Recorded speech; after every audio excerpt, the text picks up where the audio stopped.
আসসালামু আলাইকুম। আপনারা যারা আমার নিয়মিত ভিডিও দেখেন তারা হয়তো অনেকেই জানেন না যে আমি আসলে কি কাজ করি। তো আজকের ভিডিওটা মূলত এই কারণে বানাচ্ছি যাতে করে আমি আমার সমস্ত ছোটোখাটো বিষয়গুলো আপনাদের সামনে শেয়ার করতে পারি আর কি। আর তাছাড়া আমরা সকলেই একটা কথা জানি যে কোনো কাজই আর কি ছোট নয়। তো সকলেই সকলের কাজে নিযুক্ত। আল্লাহ যেভাবেই পারতেছে সকলকে রিজিকের ব্যবস্থা করে দিচ্ছে। হয়তো আমি এভাবে, আপনি অন্যভাবে, সকলেই সকলের কাজেই ব্যস্ত থাকি আর কি। তো আমি কিছুদিন আগেও কোম্পানি আন্ডারে কাজ করছি। তবে বুঝতেই পারছেন অন্যের আন্ডারে কাজ করে কতটা প্যারা আর কি। মানে তাদের প্যারা মনে করেন শেষ হবে না। যেমন মার্কেটিংয়ে জব করতাম, মনে করেন মাসে 3 লাখ টাকা সেল দেওয়ার টার্গেট থাকতো। সেল দিতেই হবে, না দিলে বুঝতেই পারতেছেন কীরকম প্যারা। আপনারাও যারা মার্কেটিংয়ে কাজ করেন বা অন্যের আন্ডারে কাজ করেন তারা তো জানেন অন্যজনের কাজ করতে গেলে কীরকম প্যারা লাগে আর কি। সে যে কোনো কাজ হলেও প্যারা থাকবেই ভাই।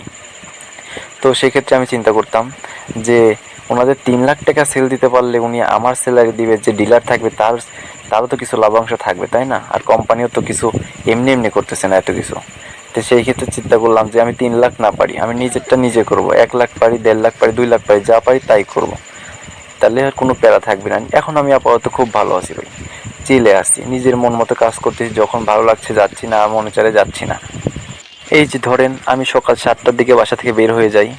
বের হওয়ার পরে মনে করেন অর্ডার কাটি, প্রত্যেকটা দোকানে অর্ডার কাটতে কাটতে যেদিন যে রোড থাকে আর কি, নিজে একটা সিস্টেম করে নিচ্ছি আর কি।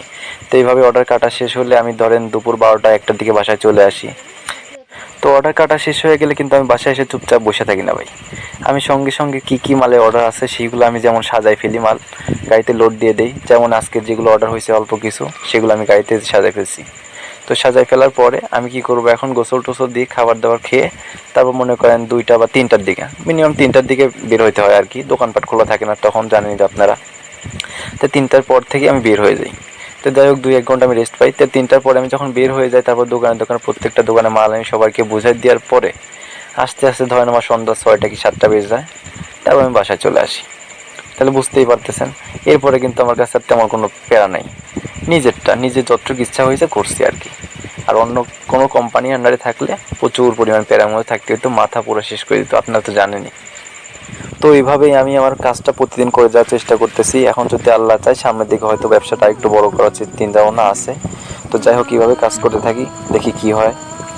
তো আর এরপরে বলতেছি যে আমি কিন্তু তারপরে বসে থাকি না, আমি টুকটাক তারপরে আমি আপনাদের জন্য ভিডিও বানানোর চেষ্টা করতেছি। টুকটাক ফেসবুক বলেন, ইউটিউব বলেন, 2 জায়গায় কিন্তু আমি ভিডিও আপলোড দিই, আপনারা সবাই জানেন টুকটাক। তো যাই হোক এই আর কি। তো আমি আপনাদের এখন দেখো আমি যেখানে আছি, দাঁড়ায় আছি, এই যে দেখতে পাচ্ছেন খুব সুন্দর একটা ভিউ। তো এখানে দাঁড়ায় আমি ভিডিও করতেছিলাম, খুব সুন্দর একটা জায়গা। তো আমি রোডের মধ্যেই থাকি সবসময় ধরতে গেলে আর কি। তো এই রোডেই আমার ভিডিও করা আর কি।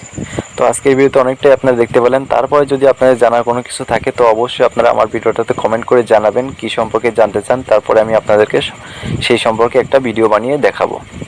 তো এখন আমি চলে যাচ্ছি এখান থেকে। তো সামনের দিকে বুঝতেই পারতেছেন এখন আমার গন্তব্য প্রত্যেকটা দোকানে দোকানে, প্রতিটা বাচ্চার জন্য খুশি নিয়ে যাচ্ছি আমি গাড়ি ভরে আর কি। তো সকলেই দোয়া করবেন।